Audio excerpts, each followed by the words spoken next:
Stop panicking about the tariffs, stop panicking about the stock market.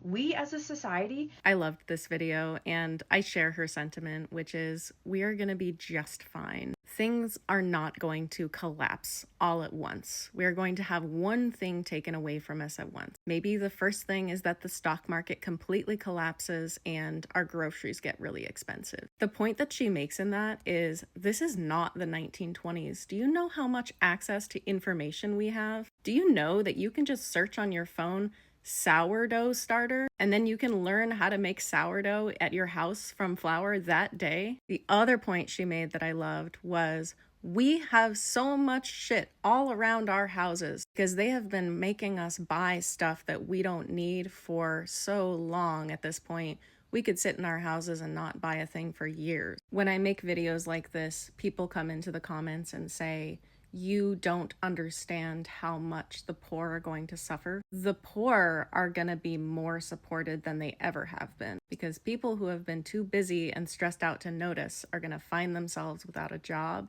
and they're going to be looking to create community. The poor are the worst off when everyone else is doing well.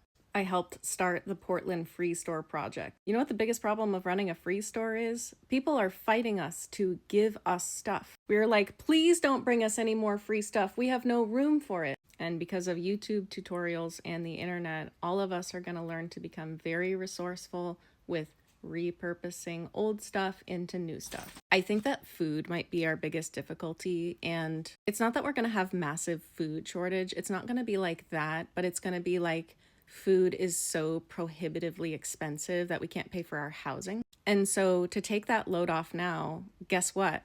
It's spring. Plant some calorie crops.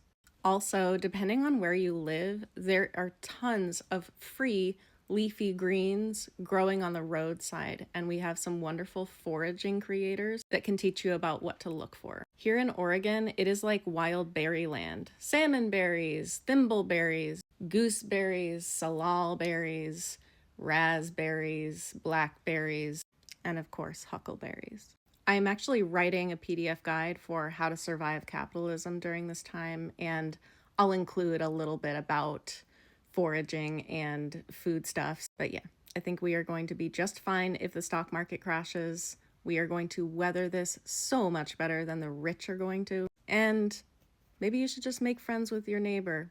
You may need to borrow some sugar.